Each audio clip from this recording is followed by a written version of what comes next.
नमस्कार साथियों, मैं जयंत शर्मा स्वागत करता हूं आप सभी का विनर्स इंस्टीट्यूट के ऑफिशियल यूट्यूब चैनल पर। साथियों, पटवारी महाकुंभ का आज 6वां दिन और हम खड़े हैं इंदौर में सेंटर के बाहर, बस इंतज़ार में कि स्टूडेंट आएँ और आपको रिव्यू दें।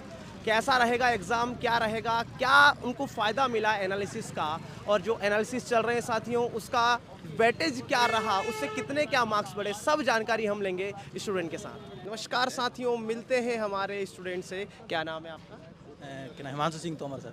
हिमांशु जी, कैसा रहा आपका एग्ज़ाम? ठीक रहा सर, एक ओवर नॉर्मली रहा मतलब। नॉर्मली। अच्छा, पेपर कैसा आ रहा है अभी? पेपर तो बीच का मान सकते हैं ना, तो सर इजी है और ना मतलब टफ है। इजी इजी भी नहीं कह सकते सर, हिंदी को तो आप इजी नहीं कह सकते। अभी तो बोल रहे थे जब क्या नाम एनालिसिस देखे थे, विनर्स के भी देखे तो इजी इजी चल रहा था कि एकदम से देखो रहा है, तो वो काम तो नहीं था खैर। मतलब लेकिन आज की शिफ्ट एक में बार पढ़ना हिंदी पड़ को रहा था थोड़ा कुछ सा बढ़ाया गया है। हाँ, थोड़ा सा पढ़ना पड़ रहा है सर। मतलब हिंदी का लेवल जो है वो बढ़ाया गया आज की शिफ्ट में। जी सर, थोड़ा सा मान सकते, ज़्यादा नहीं मतलब। अच्छा, अभी तक के जितने अपन एनालिसिस अपन ने देखे हैं, 5-6 दिन करीब हुआ है एग्ज़ाम होते होते, तो उसमें और आज के पेपर में कोई चेंजेस देखने को मिला? चेंजेस तो सर कुछ नहीं थे, वही इंग्लिश में वही एक्टिव पैसिव खूब थे, आराम से भर भर के खूब नरेशन भी थे अच्छे खासे। ईडीएम फ्रेजेस नहीं थे सर, ईडीएम नहीं थे, और क्या नाम सिनोनिम्स एक था बस, और एंटोनिम्स एक भी नहीं था। अच्छा, आज कौन सा पोर्शन आपको ईजी लगा करने में? रीजनिंग था सर, रीजनिंग बहुत अच्छा था सर। मोस्टली जो क्वेश्चंस पूछे जा रहे हैं वो कहाँ से पूछे जा रहे हैं? सर क्या नाम नंबर सीरीज ज़्यादा थी सर, नंबर सीरीज सब। हाँ, सीरीज और अल्फ़ाबेटिकल सीरीज भी उसमें? अल्फ़ाबेटिकल नहीं थी सर, एक अल्फ़ाबेटिकल नहीं थी। अच्छा, कितने करीब क्वेश्चंस थे नंबर सीरीज के? 4 से 5 क्वेश्चन थे सर। 4 से 5। एक तो क्या नाम जो मैट्रिक्स में आता है वो वाला था एक, और क्या नाम 4-5 मतलब क्या नाम गुणा करके करते हैं अपन, क्या नाम उस टाइप के थे सर। चलिए, बहुत बढ़िया। इसके बाद यदि बात करें सीटिंग अरेंजमेंट की, तो सीटिंग अरेंजमेंट देखने को मिला आपको? सीटिंग अरेंजमेंट के 2 क्वेश्चन थे सर। अच्छा, 8 की सीटिंग थी, 6 की सीटिंग थी?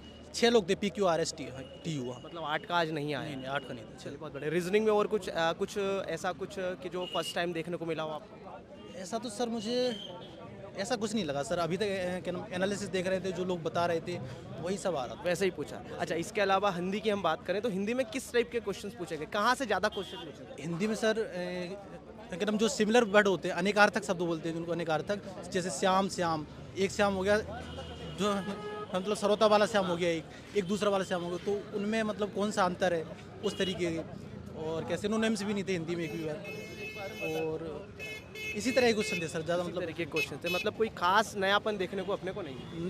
क्या नाम नयापन नहीं, लेकिन क्या नाम ये कह सकते हैं पढ़ना पड़ रहा है उसको, लेवल हल्का सा बढ़ा दिया गया। लेवल हल्का। अच्छा, कंप्यूटर की यदि अपन बात करें तो कंप्यूटर में सिंपल था सर, सिंपल था कंप्यूटर, सिंपल मोस्टली जो क्वेश्चंस बन रहे हैं वो कहाँ से बन रहे हैं? क्या नाम एक भी कंट्रोल प्लस वो करके अपन बोलते हैं, क्या नाम शॉर्टकट की से। हाँ हाँ क्या नाम एक जो है एक भी क्वेश्चन नहीं थे। क्या नाम इतिहास का क्वेश्चन था, एक कंप्यूटर इतिहास का, क्या नाम कंप्यूटर का विकास किसने किया, ऐसा था। और बाकी यही नॉर्मल क्वेश्चन थे सर, ज़्यादा कोई वो नहीं था कोई खास कोई। साइंस के पोर्शन की अपन बात करें तो साइंस का पोर्शन कैसा, इजी मॉडरेट के? साथ में विटामिन ही पूछ लिया, बताओ। लेकिन वो घुमा के पूछा था कि जनसंख्या को कम करने में कौन सा विटामिन का हाथ रहता है, ऐसा था। तो उसको ई रहता है कि अगर विटामिन ई रहता है तो वो वाला था, लेकिन थोड़ा घुमा के। अच्छा, साइंस को अपन 3 सेक्शन में बांटते हैं, फिजिक्स, केमिस्ट्री, बायो, तो वहाँ एक भी क्वेश्चन नहीं था सर, न्यूमेरिकल्स वगैरह कुछ देखने को एक भी न्यूमेरिकल नहीं। अच्छा, मेनली मतलब जो क्वेश्चन कंप्यूटर में एक न्यूमेरिकल था, क्या नाम पी का मान 10 दिया था, तो उसमें एम और M+N का मान पूछा था, पी का मान 10 दिया था, तो मेरे को बनाने तो। चलिए, बहुत बढ़िया। इसके अलावा अपन बात करें मैनेजमेंट पोर्शन की, तो मैनेजमेंट का क्या स्तर रहा? मैनेजमेंट भी सर नॉर्मल था, लेकिन ज़्यादा क्या नाम फ्यूल के नियम पूछ लिया था, डायरेक्ट परिभाषा पूछ ली थी कि ये परिभाषा किसकी है, ये किसने दी है, क्या नाम उस तरह से पूछ ली थी। मतलब मैनेजमेंट में जो, जैसे कि कल हमारी स्टूडेंट से बातचीत हुई तो लॉजिकल प्रश्न उसमें पूछे गए थे। लॉजिकल थे, लेकिन आज भी थे, लेकिन ज़्यादा लॉजिकल नहीं थे, कुछ डायरेक्ट फैक्ट भी थे सीधे। मार्केटिंग से भी क्वेश्चंस थे? मार्केटिंग के 2 क्वेश्चन थे। क्या नाम मार्केटिंग में मतलब 6 ऑप्शन दिए थे, तो उसमें से 5 ऑप्शन सब में दे रहा था, एक काटना था उसमें। 5 ऑप्शन दे रहा था कि ये है, जैसे मूल्य हो गया, माल हो गया, सफलता, और क्या नाम 3 ऑप्शन ऑन थे। 6 में से 5 अपन को चूज करने थे, एक काटना था। मतलब मैनेजमेंट में लॉजिक प्लस आपका जो कंक्लूजन है उससे रिलेटेड अपने क्वेश्चन? हाँ, दोनों ही थे, क्या नाम लॉजिक और कंक्लूजन दोनों ही आप ऐड कर सकते हैं। मतलब ऑप्शन वाइज कुछ फंसाने की कोशिश करी उसमें मैनेजमेंट में? ऑप्शन वाइज मैनेजमेंट में सर ऑप्शन को देख रहे थे तो बन ही नहीं रहे थे। हाँ, अपन बस मैनेजमेंट को तो ये हो रहा था कि उसकी जगह पे खुद को रख लो, कि आप अगर वहाँ हो तो फिर क्या कहो, क्या नाम क्या करो। मैथमेटिक्स की एक पोर्शन की बात करें, मैथमेटिक्स के, तो मैथमेटिक्स में आपको मेरा क्या नाम बी का थोड़ा एक्चुअली पीएसयू का स्टूडेंट हूँ मैं, तो मेरा बी का तो ठीक है, आप क्या ना जैसा भी लगा जैसे कि एडवांस का पोर्शन आपको देखने को हाँ मिला? एडवांस के 4 से 5 क्वेश्चन थे आज। अच्छा, किस चैप्टर से थे? एक तो त्रिभुज का था, वर्ग का था और आयत का नहीं था। ट्रिग्नोमेट्री वगैरह कुछ नहीं एक भी क्वेश्चन नहीं। ज्योमेट्री वगैरह कुछ? ज्योमेट्री के 2 या 3 क्वेश्चन थे सर, लेकिन मेरे को आइडिया नहीं। अलजेब्रा वगैरह कुछ देखने को मिला? अलजेब्रा एक भी क्वेश्चन नहीं। अच्छा, मेनली अर्थमेटिक की बात करें तो अर्थमेटिक में मेनली जो कहाँ से क्वेश्चन पूछे गए, जैसे कि टाइम एंड वर्क से ज़्यादा क्वेश्चन आ रहे थे? नहीं टाइम एंड वर्क का तो सर आज एक भी क्वेश्चन नहीं था सर। अच्छा, एक भी क्वेश्चन टाइम एंड वर्क का एक भी क्वेश्चन नहीं था। बाकी के जो क्या नाम क्या बोले अपन, टाइम एंड वर्क का नहीं था। मेनली यही मतलब सिंप्लीफिकेशन के थे क्वेश्चन। सिंप्लीफिकेशन के थे। चलिए, मतलब ओवरऑल जो पेपर था इजी टू मॉडरेट था? मॉडरेट भी ठीक है बोल सकते हैं, सिर्फ हिंदी को छोड़ के। मेरे को हिंदी को छोड़ के। चलिए बहुत बढ़िया। और यदि हम आगे की तरफ बात करें कि कुछ सलाह आपकी स्टूडेंट को लेकर कि जो जिनके अगले जो पेपर हैं उनके लिए कुछ सलाह?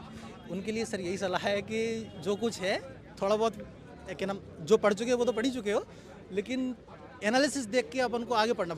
मैंने अंग्रेजी का कल मैंने एनालिसिस देखा, तो इनडायरेक्ट और जो एक्टिव पैसिव थे, क्या नाम एक्टिव पैसिव थे, तो मैंने कल रात में एक्टिव पैसिव और नरेशन पढ़े, तो 8 से 10 क्वेश्चन थे इन दोनों से, एक्टिव पैसिव और नरेशन, तो जो मैं पूरे करके आया सर। बहुत बढ़िया, बहुत। वो कल रात में ही पढ़ा मैंने, 8-10 क्वेश्चन का ये हमारा कल रात में ही हुआ एनालिसिस पूरा। बहुत बढ़िया। एनालिसिस देख के बहुत ज़्यादा लाभ मिल रहा है, ये तो श्योर है। चलिए, thank you so much. Winners institute के बेस्ट विशेस आपके साथ। आदित्य सर का सर पूरा आशीर्वाद रहा। मैं विनर्स का ऑनलाइन स्टूडेंट हूँ सर। क्या बात। हाँ, ऑनलाइन स्टूडेंट हूँ। आदित्य सर से पढ़ाया मैथ, लेकिन फिर भी बन गया जितना बना। 3 महीने में क्या नाम 3 महीने में कितना पढ़ाया जा सकता है, इसी हिसाब से सर कर लिया। बहुत बहुत धन्यवाद, थैंक यू सो मच। नमस्कार साथियों, मिलते हैं हमारे अगले कैंडिडेट के साथ। क्या नाम है आपका? एकता महेश्वरी। एकता जी, कैसा रहा आपका एग्जाम? एग्ज़ाम अच्छा था, बट मैथ्स का वेटेज थोड़ा ज़्यादा था। अच्छा, मैथमेटिक्स का वेटेज है। मैथमेटिक्स पोर्शन की बात करें तो मैथमेटिक्स में आपको क्या डिफिकल्टीज देखने को मिली? डिफ़िकल्टीज़ यही रही कि मतलब ट्रेन्स वगैरह, स्पीड डिस्टेंस वगैरह ये सब ज़्यादा था थोड़ा, और एडवांस मैथ्स भी था पर इतना नहीं था। एडवांस मैथ्स का पोर्शन इतना नहीं था। चलिए, बहुत बढ़िया। इसके अलावा यदि बात करें कि कौन सा पोर्शन आपको ईजी लगा देखने को? रीजनिंग अच्छी थी, इंग्लिश भी डुएबल थी, हिंदी भी अच्छी थी, मतलब ऑल ओवर सब अच्छा था। मैनेजमेंट आज कल के कंपेयर में इजी रहा। और अच्छा, मैनेजमेंट से किस टाइप के क्वेश्चंस पूछे जा रहे हैं? वो लॉजिकल क्वेश्चंस है, अगर पढ़ के तो आप नहीं लगा पाओगे, अगर आपने लॉजिक थोड़ा लगाया और ऐसे कर रखा है थोड़ा बहुत तो फिर लगा सकते हैं। लॉजिकल क्वेश्चन मतलब कल के शिफ्ट में भी लॉजिकल क्वेश्चंस थे और आज की शिफ्ट में भी लॉजिकल क्वेश्चंस थे। और कंप्यूटर सेक्शन की बात करें तो कंप्यूटर में कुछ आपको कुछ देखने को मिला, कुछ नया, जैसे कि अपन कह सकते हैं कि अभी तक जो क्वेश्चंस आ रहे थे उसमें कुछ चेंजेस आपको देखने को मिले? हाँ, जैसे कि शॉर्ट फॉर्म्स पूछ रहे थे, मतलब फुल फॉर्म वगैरह पूछ रहे थे ना 2-3 दिन से, तो वो आज नहीं थे मतलब। फुल फॉर्म नहीं? हाँ, और शॉर्टकट कीज़ भी आज बिल्कुल नहीं थी। शॉर्टकट कीज़ भी बिल्कुल भी नहीं थी। आपको कुछ देखने को मिला कंप्यूटर में? कुछ नया? नहीं, आज शॉर्टकट वगैरह कुछ नहीं थे। तो क्या कुछ क्वेश्चंस याद है कंप्यूटर के? क्वेश्चंस तो नहीं अभी नहीं। लैंग्वेज के क्वेश्चंस थे। लैंग्वेज के क्वेश्चन। हाँ। अच्छा, जैसे कि साइंस के पोर्शन की बात करें तो साइंस में कैसा क्या परफॉर्मेंस रहा आपका? साइंस में अच्छा था, बायोलॉजी के मतलब कल के कंपैरिजन में आज तो बहुत कम क्वेश्चंस थे, केमिस्ट्री के थोड़े ज़्यादा रहे। क्वेश्चंस वगैरह याद है कुछ ऐसा So, साइंस वगैरह में? को थोड़ा बहुत भी याद हो, जो हिंट थोड़ा बहुत भी आप दे पाओ? तो अभी तो नहीं, तो जीके के याद है। जीके में क्या क्या बताएं? जीके में साक्षरता के पूछे थे 2 क्वेश्चन, एक तो सबसे कम साक्षरता कहाँ है और सबसे ज़्यादा। हाँ, और इसके अलावा कुछ और याद हो? और रीजनिंग में मैट्रिक्स के 2 क्वेश्चन पूछे थे। मैट्रिक्स के 2 क्वेश्चन है। अच्छा, इसके अलावा यदि हम बात करें करंट अफेयर के पोर्शन से, करंट अफेयर का कौन सा कहाँ से क्वेश्चन आ रहा है? करंट अफेयर के क्वेश्चंस 1 से 2 रहे होंगे, ज़्यादा तो क्वेश्चन नहीं थे। स्टेट लेवल था, स्टेट लेवल करंट अफेयर था कि जो है अपना नेशनल लेवल? हाँ, अपना स्टेट लेवल ही था, उन्हें में तो 1-2 क्वेश्चंस। एमपीजीके से कितने का क्वेश्चन देखने को? जीके के सबसे ज़्यादा क्वेश्चन थे, लगभग 10 से 15 तो रहे होंगे। 10 से 15 क्वेश्चन एमपीजीके का, मतलब वेटेज बढ़ा दिया गया। अच्छा, एमपीजीके में भी बात करें तो हिस्ट्री से ज़्यादा क्वेश्चंस थे कि? हाँ, ज्योग्राफी बेस्ड ज़्यादा क्वेश्चंस थे, हिस्ट्री से इतने नहीं थे, सेंसस से क्वेश्चंस थे। सेंसेक्स से क्वेश्चंस थे। चलिए, बहुत बढ़िया। अच्छा, इसके अलावा भी इंग्लिश के पोर्शन की बात करें तो वहाँ कहाँ से जो है ज़्यादा से ज़्यादा क्वेश्चंस पूछे जा रहे हैं? पैराजम्बल वगैरह आइडियम्स थे, फ्रेजेस तो नहीं थे, कुछ आर्टिकल बेस्ड क्वेश्चंस थे, यही थोड़ा याद। अच्छा, स्टूडेंट के लिए कोई सलाह? इनका आगामी पेपर है, मैथ्स, मैनेजमेंट और कंप्यूटर अच्छे से पढ़ना है। मैथ्स, मैनेजमेंट और कंप्यूटर। चलिए, बहुत बहुत धन्यवाद। विनर्स इंस्टीट्यूट के बेस्ट विशेस आपके साथ में। क्या नाम है आपका? सर मेरा नाम अमित कुमार आशापुर है। अमित जी, कैसा रहा आपका एग्ज़ाम? मेरा सर ठीक रहा, मतलब एक्सपेक्टेड से थोड़ा डिफ़िकल्ट था और जो है इसमें जीएस जो था वो काफ़ी मेरा डिफ़िकल्ट आया। अच्छा, क्या स्कोर रहा आपका? सर मेरा रहा 132। 132। अच्छा, आपकी लेब में हाईएस्ट क्या रहा? सर लैब में हाईएस्ट तो मुझे पता नहीं, एक्चुअली किसी ने इतना डिस्कस किया नहीं, इन्विजिलेटर भी थे, सब लोग थे, पर आसपास यही किसी का 110, 115, 130 ऐसा ही कुछ आ रहा था। ऐसे ही नंबर आ रहे थे। हाँ 97 के रेंज में तो बहुत थे, 90s वाले बहुत है सर। बहुत बढ़िया। जी। इसके अलावा यदि हम बात करें पोर्शन वाइज हम बात करते हैं, सबसे पहले हम मैथमेटिक्स के पोर्शन की बात जी, करते हैं। तो मैथमेटिक्स के पोर्शन में क्या आपको कुछ सर नया? मैथमेटिक्स में तो इस शिफ्ट में सबसे ज़्यादा जो शेयरिंग वाले क्वेश्चन रहते हैं ना, जैसे प्रॉपर्टी पे इतना परसेंट इतने रुपए इसके हैं, इतने रुपए इतने इन्वेस्ट किए, ये इतने महीने बाद छोड़ के चला गया है, वैसे जो क्वेश्चन मतलब पार्टनरशिप से रिलेटेड ज़्यादा आया। परम्यूटेशन कॉम्बिनेशन मैंने पढ़ाई करी थी लेकिन वो आया नहीं बिल्कुल भी। और उसके बाद बोट एंड स्ट्रीम का भी एक क्वेश्चन बैठा था, टाइम एंड वर्क से। टाइम एंड वर्क से भी बैठा था। क्वेश्चंस क्या थे रेशियो और टाइम एंड वर्क 3 क्वेश्चन थे शायद से, 3 या 2 थे, आइडिया इतना नहीं है, पर रेशियो और टाइम एंड वर्क दोनों मिक्स थे। मतलब रेशियो के डिपेंड में पूछा था टाइम एंड वर्क का। एफिशिएंसी दी होगी और आपको समय जी पूछा होगा एबीसी कितने दिन में काम जी है सर। ना। अच्छा, इसके अलावा यदि दूसरे पोर्शन की बात करें, साइंस के पोर्शन की बात करें, अच्छा पहले बात मैथमेटिक्स के पोर्शन में मैं और पूछना चाहूँगा कि एडवांस से क्वेश्चन आपको देखने को मिले? एडवांस दिखे सर, हाई लेवल के भी दिखे मेरे को, मतलब कि वो बन नहीं पाए मेरे से इतने, मतलब अच्छे थे। अच्छा, कहाँ से थे क्वेश्चन? सर ये स्पीड एंड टाइम के अच्छे थे। नहीं, एडवांस में से क्या आपका अलजेब्रा, ट्रिग्नोमेट्री वगैरह आपको देखने को मिला? ट्रिग्नोमेट्री का एक क्वेश्चन बैठा था, उसमें सर्कल के अंदर ट्राइंगल वाला एक क्वेश्चन था, उसमें बैठा था, वही सबसे डिफिकल्ट था। ज्योमेट्री रिलेटेड क्वेश्चन Geometry मतलब पूछा गया है। चलिए, बहुत बढ़िया। इसके अलावा यदि बात करें साइंस के पोर्शन की, तो साइंस को हम 3 पोर्शन में बांट देते हैं, फिजिक्स, केमिस्ट्री, बायो। तो आपको ज़्यादा क्वेश्चन कहाँ से देखने को मिले? बायो। बायो से। जी सर। कुछ क्वेश्चन वगैरह याद है आपको?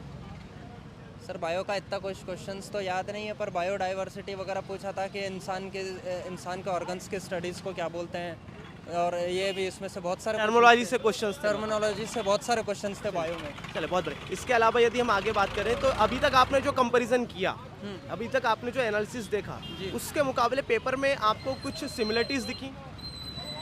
सर गुफाओं से क्वेश्चन आ रहे हैं। मतलब जो आपने अभी तक जो था एनालिसिस जो भी आपने देखा, तो क्या उसका फायदा आपको पेपर में देखने को मिला? सर जो गुफा से रिलेटेड क्वेश्चंस है वो आ रहे हैं। अब जैसे एक वो गुफा है कि चंद्रशेखर आज़ाद गुफा शायद से टीकमगढ़ उसका आंसर है, वो देखने को तो मिला मेरे को। एक क्वेश्चन इसका आया था, गुफाओं से सर आ रहा है क्वेश्चन। गुफा और उनके भले गुफा नहीं पूछ रहे हैं, पर इनडायरेक्टली उससे रिलेटेड डायरेक्टली उससे क्वेश्चन पूछ रहे हैं, उसका आसपास का क्वेश्चन उससे आसपास से पूछ रहे हैं। चलिए, और आपको आपकी कोई सलाह स्टूडेंट को लेकर? मेरी तो सर एक ही सलाह है, जैसे पिछले पेपर्स और एनालिसिस पर करिए, बस यही कहना चाहूँगा सर। और आप लोग तो सर मेरे से भी अच्छी सलाह दे सकते हैं, आपके आगे मेरी कहाँ चलती है सर। मैं खुद ही आपको यूट्यूब पे फॉलो करता हूँ बढ़िया से, अच्छे से। बहुत बहुत धन्यवाद। आप लोग के सर गाइडेंस बहुत अच्छा काम आया मेरे को, थैंक यू। मैं डायरेक्टली तो नहीं, पर इनडायरेक्टली आप लोग का स्टूडेंट जरूर हूँ ऐसा यूट्यूब पे। क्या बात है। चलिए, बहुत बहुत धन्यवाद। बेस्ट विशेष आपके साथ में है। Thank you, sir, thank thank you. क्या नाम है आपका? मेरा नाम राहुल सिंह पंवार है। राहुल जी, कैसा रहा आपका एग्ज़ाम? बहुत बढ़िया रहा एग्ज़ाम, और 142 स्कोर किया मैंने। और पेपर जो है वो कुछ जगहों पर थोड़ा सा टफ रहा है, बाकी इसके अलावा चूँकि मेरी एसएससी की तैयारी थी तो मैथ्स और रीजनिंग मेरा आसानी से बन गया। जो लोग बैंक और एसएससी से जुड़े हुए हैं उनका मैथ्स और रीजनिंग बन जाएगा, और बाकी जो उससे नहीं जुड़े वो थोड़ा सा प्रैक्टिस करके आए, जिनका विशेष तौर पर 25 तारीख के बाद है, तो वो अच्छी मैथ्स और रीजनिंग की तैयारी करें, क्योंकि इसमें बहुत ज़्यादा टाइम लग रहा है और बहुत टाइम कंज्यूमिंग है। इसके अलावा 3-4 जगहों पर ऐसा, जैसा पीएससी में पीईबी में हमें लग रहा था थोड़ा गलत प्रश्न, उस टाइप की भी 1-2 सिचुएशन बनी है, तो वहाँ पर आपको ज़्यादा रुकना नहीं है, मुझे भी ऐसा लगा था। और मेरा इसके पहले आबकारी में भी 79 मार्क्स थे, तो मेरा मैथ्स अच्छा था, और एसएससी में मेरा सिलेक्शन प्रीलिम्स में हो चुका है, तो उसमें भी मेरा काफ़ी अच्छा रहा है। और इसके पहले मैंने एमपीपीएससी की भी तैयारी की थी, तो मेरा जीके भी अच्छा था। एमपी स्टैटिक जीके से 4 प्रश्न आए थे, और जीके जो था वो स्टैटिक था। केवल एक प्रश्न ऐसा लगा जो करंट का है, और वो था राफेल नडाल वाला, जो 2022 में विंबलडन वाला था। उन्होंने किसको हराया था, तो उन्होंने रनर अप पूछा था, वो प्रश्न शायद उससे बना नहीं है, तो मैंने उसमें जो भी एक था तुक्का लगाया है। और इसके अलावा इंग्लिश जो है वो जिनका प्रैक्टिकल अच्छा है, प्रैक्टिकली जिन्होंने, जैसे इंग्लिश मीडियम का स्टूडेंट मैं भी रहा हूँ, तो इंग्लिश मीडियम के जो स्टूडेंट हैं उनको काफ़ी ज़्यादा उसका फ़ायदा मिलेगा। और जो लोग आगे तैयारी करने वाले हैं वो लोग एक्टिव पैसिव का अच्छे से ध्यान रख के आए, एक्टिव पैसिव आ रहे हैं। इसके अलावा 1-2 एंटोनिम सिनोनिम भी उसमें देखने को मिले थे, और एसएससी का जो पैटर्न है उन्होंने लगभग उसको फॉलो करने की कोशिश की है। इसके अलावा पीक्यूआर का एक या दो प्रश्न ही थे, उससे ज़्यादा नहीं थे। और जिनका इंग्लिश अच्छा है और जो टेंस और बाकी की चीज़ों को अच्छे से समझ सकते हैं, उनको बहुत ज़्यादा स्कोर अच्छा करने का वहाँ पर अवसर मिलेगा। कंप्यूटर का बेसिक तौर पर उसमें की वाला प्रश्न एक भी नहीं था, उसमें जो भी प्रश्न थे वो बहुत ज़्यादा बेसिक थे, तो उसमें दिक्कत ये आ रही थी कि वो प्रश्न जो थे वो प्रैक्टिकल एनालिसिस से जुड़े हुए थे। तो वो जो जैसे मैं हूँ तो मैंने ज़्यादा कंप्यूटर यूज़ नहीं किया, लेकिन मैं उसको जानता हूँ चूँकि, तो मैंने थोड़ा बहुत प्रश्न बनाए भी हैं। बाकी इसके अलावा आपको प्रैक्टिकल नॉलेज कंप्यूटर का होना बहुत ज़्यादा ज़रूरी है। प्रश्न पिछला जो पेपर था पटवारी का, उसमें से एक बहुत ही मतलब अच्छा हाँ, यहाँ पे मैं आपको रोकना चाहूँगा कि प्रीवियस ईयर का यहाँ पे कुछ रोल आपको दिख रहा है? प्रीवियस ईयर का रोल विशेष तौर पे हिंदी में बहुत ज़्यादा है, और मैथ्स और रीजनिंग में तो उन्होंने उसके लेवल के आगे बढ़ाने की कोशिश की, और कंप्यूटर सेक्शन में प्रीवियस ईयर का जो था उसको शायद नहीं। किस लेवल को वो टच कर रहा है यहाँ मैथमेटिक्स और रीजनिंग में? मैथ्स और रीजनिंग में वो लगभग एसएससी CHSL के लेवल को टच कर रहा है, जो कि आपको काफ़ी ज़्यादा टाइम कंज्यूमिंग है। टफ नहीं है वो, लेकिन टाइम कंज्यूमिंग, आपको पेन उठा करके उसको पूरा सोल्व करना ही पड़ेगा, उसके बिना वो नहीं हो पाएगा। मैथमेटिक्स में कौन से पोर्शन से ज़्यादा क्वेश्चंस देखने को मिले? मैथमेटिक्स से विशेष तौर पर जैसे कि लाभ हानि के प्रश्न कम थे आज की तारीख में, जैसे मैं पहले रिव्यू देख रहा था उसमें काफ़ी ज़्यादा रहे थे, लेकिन अभी कम आए हैं। और इसके अलावा रेशियो से बहुत ज़्यादा प्रश्न थे, डिस्टेंस से प्रश्न थे, और कुछ प्रश्न काफ़ी ज़्यादा टिपिकल थे। मतलब जैसे आप देखते हैं 1 या 2 प्रश्न काफ़ी ज़्यादा टिपिकल आते हैं जो शायद नहीं बनते हैं, जिसमें ऑप्शन से लेकर के सारी चीज़ें जो होती है वो। इसके अलावा ज्योमेट्री से प्रश्न नहीं था, और ट्रिग्नोमेट्री से भी प्रश्न नहीं था। तो प्रश्न जो थे वो बेसिक ही थे, लेकिन टाइम कंज्यूमिंग थे, उनको कैलकुलेशन और सॉल्व करने में आपको काफ़ी ज़्यादा टाइम लगेगा। अच्छा, मैनेजमेंट सेक्शन की यदि बात करें तो मैनेजमेंट में मोस्टली क्वेश्चंस किस तरीके के पूछे जा रहे हैं? एक्चुअली मैनेजमेंट की मैंने जो तैयारी की थी वो विनर्स के आपके उसमें से ही की थी मैंने, जो आपकी टेस्ट सीरीज है उससे, तो उसकी थोड़ी सी मदद मिली। लेकिन उनके साथ मुझे सबसे बड़ी दिक्कत है वो ये है कि वो अप्लाइड ही पूछ रहे हैं, साइंस से लेकर के इंग्लिश और मैनेजमेंट से लेकर के मैथ्स, सभी चीज़ें वो अप्लाइड पूछ रहे हैं। तो वहाँ पर जो दिक्कत आ रही है वो आ रही है कि उससे रिलेटेड अगर आपने वो थोड़ा सा पढ़ा हुआ है मैनेजमेंट, जिनका MBA या फिर इस टाइप का कोर्सेज जिनके चल रहे हैं, वो लोग उसको कर पाएंगे। इसके अलावा सेंटेंस का नहीं था, जैसे एक सेंटेंस केवल हेनरी फ्यूल का शायद आया था सेंटेंस, और उसके अलावा सेंटेंसेस नहीं है, तो जो लोग सेंटेंसेस ज़्यादा पढ़ रहे हैं वो उतना ज़्यादा उस पर ध्यान ना दें। और केवल अप्लाइड है, आपके लाभ आने, आपके बही खाते और इस तरह के जो प्रश्न थे वो थे। और उसमें से चूंकि मेरा मैनेजमेंट विषय नहीं रहा है, तो जैसा बाकी के स्टूडेंट उसको एक कॉमन सेंस के साथ कर रहे हैं, उसी तरीके से मैंने उसको करने की कोशिश की, और शायद मुझे लगता है एक अच्छा वो गया है। लेकिन मैनेजमेंट और इंग्लिश थोड़ा सा अप्लाइड है, और साइंस भी बहुत ज़्यादा अप्लाइड था। अच्छा, स्टूडेंट के लिए मैं क्वेश्चन पूछना चाहूँगा कि टाइम मैनेजमेंट कैसे करें वहाँ पे? और टाइम मैनेजमेंट में बेसिकली 2 तरह की कंडीशन बन रही। कुछ स्टूडेंट बोल रहे हैं कि पेपर जो है वो बटे हुए हिस्सा में आ रहा है, कुछ बोल रहे हैं कि वो बंच ऑफ क्वेश्चंस आ रहे हैं। तो जिनके बंच ऑफ क्वेश्चंस है उनके लिए जो सबसे बेस्ट मैं राय दूंगा, क्योंकि मेरा भी पेपर बंच में ही था, तो उसमें आप सबसे बेस्ट ये कर सकते हैं कि मैथ्स और रीजनिंग को तो, सबसे लास्ट में करने की कोशिश करें, क्योंकि वो आपका उतना ज़्यादा टाइम ले लेगा कि आपके लिए जो अगर पीछे मैनेजमेंट, जैसे मेरे मैनेजमेंट और हिंदी का प्रश्न पीछे थे, तो वो आप उस प्रश्न को अटेम्प्ट नहीं कर पाएंगे। तो आप कोशिश करो कि अगर आपका बंच में प्रश्न आ रहे हैं तो आप मैथ्स और रीजनिंग को सबसे लास्ट में करने की कोशिश करें, ताकि वो आपको एक बार वापस से रिवाइज भी कर पाएँ। और मैंने उसको 20 मिनट में मेरा बच रहा था यहाँ पर, क्योंकि SSC का और उसकी अच्छी प्रिपरेशन थी मेरी, तो मैथ्स में और रीजनिंग में भी करने के बाद में भी टाइम बचा, तो मैंने उसको एक बार और अटेम्प्ट करने की कोशिश की। अच्छा, अभी जो एनालिसिस आपके चल रहे हैं पिछले 5-6 दिन से जो पेपर हो रहे हैं, उसका कुछ फ़ायदा देखने को मिला आपको? हाँ, उसका काफ़ी ज़्यादा फ़ायदा देखने को मिला, क्योंकि जो एक तो मार्क्स थे उसके हिसाब से हम पता कर पाते कि हम कहाँ स्टैंड कर रहे हैं। और इसके अलावा एक स्थिति ये भी है कि जो जैसे एक्टिव पैसिव का हम कई सारे दिनों से सुन रहे हैं कि एक्टिव पैसिव करके अच्छे से आए, तो मेरा SSC में इंग्लिश में एक्टिव पैसिव अच्छे से वहाँ से पोर्शन मेरा तैयार था। इसके अलावा जो करंट अफेयर्स है उसको, जैसे बाकी के पहले के स्टूडेंट बता रहे हैं कि उसको नहीं करना है, तो करंट अफेयर में आप ज़्यादा मत जाइए, वहाँ से 1 या 2 प्रश्न आएंगे, और वो भी अगर आप करंट या केवल अगर आप पेपर पढ़ते होंगे रोज़, तो वो आप उसको कर पाएंगे। अच्छा, मेरा आखिरी सवाल आपसे कि आप जो भी टेस्ट सीरीज वगैरह लगाते होंगे, उसमें आपके कितने क्या मार्क्स आते थे? टेस्ट सीरीज में मेरे सेम मार्क्स आ रहे थे, मेरा 147 146 के आसपास आ रहे थे। मुझे लग रहा था कि अगर थोड़ा सा सरल पेपर रहेगा तो मैं स्कोर ज़्यादा कर पाऊँगा, लेकिन कंप्यूटर और साइंस इनकी वजह से थोड़ा सा स्कोर नीचे गया, और प्रबंधन में भी थोड़ा सा एक जो मैंने पढ़ा था उसका उतना ज़्यादा फ़ायदा नहीं मिल पाया। फिर भी ये फ़ायदा मिला कि उससे एक अंदाज़ा होगा कि हाँ, इतने ऑप्शन तो ये तो नहीं आएंगे। और बाकी साइंस थोड़ा सा अप्लाइड आया, जैसा पहले स्टूडेंट्स बता रहे थे कि विटामिन A का फुल नाम पूछ लिया, किसी बीमारी का पूछ लिया, उस टाइप के प्रश्न बिल्कुल भी नहीं थे। प्रश्न बहुत अप्लाइड आए थे कि आप यदि कचरा है उसमें से 4 कौन सी गैसें निकलती हैं, और 4 गैसों का नाम दे दिया और नीचे 3 उसका दे दिया। और जीके में भी यही स्थिति थी, जोड़ी बनाने के 3 से 4 प्रश्न थे, जो बहुत टफ मुझे सेक्शन वो लगा। और MPGK की क्या स्थिति रही? MPGK की स्थिति ठीक ठाक रही। 2011 की जो जनगणना है वहाँ से प्रश्न आए हैं, और 2011 के जो सबसे ज़्यादा शिक्षा की दर कहाँ पर है, सबसे ज़्यादा अशिक्षा कहाँ है, और आदिवासी सबसे ज़्यादा कहाँ रहते हैं, वो प्रश्न थे। इसके अलावा 1-2 प्रश्न और भी आए, जैसे अलीराजपुर के अंदर किसी मंदिर का पूछा था उन्होंने, जो मैंने MPPSC की तैयारी में भी उसको शायद पढ़ा नहीं है कहीं, तो वहाँ से थोड़ा सा नहीं हो पाया। इसके अलावा संजय राष्ट्रीय उद्यान का था, पन्ना राष्ट्रीय उद्यान का था, और इस तरह के 1-2 प्रश्न और भी देखने को मिले। तो MPGK का मेरे इसमें सेक्शन काफ़ी अच्छा था, और वो काफ़ी अच्छा भी गया मेरे इसमें। चलिए बहुत बहुत धन्यवाद। बेस्ट विशेष आपके साथ में है, थैंक यू सो मच। साथियों ओवरऑल रिव्यू की बात करें आज के, तो पेपर जैसा अभी तक पूछा जा रहा है साथियों वैसा ही पेपर है। जो साइंस और जो मैनेजमेंट के क्वेश्चन हैं वहाँ पे साथियों अप्लाइड आपको क्वेश्चंस आ रहे हैं, आपके लॉजिक पे आधार पे, आपके एक्सपीरियंस के आधार पे क्वेश्चन पूछे जा रहे हैं।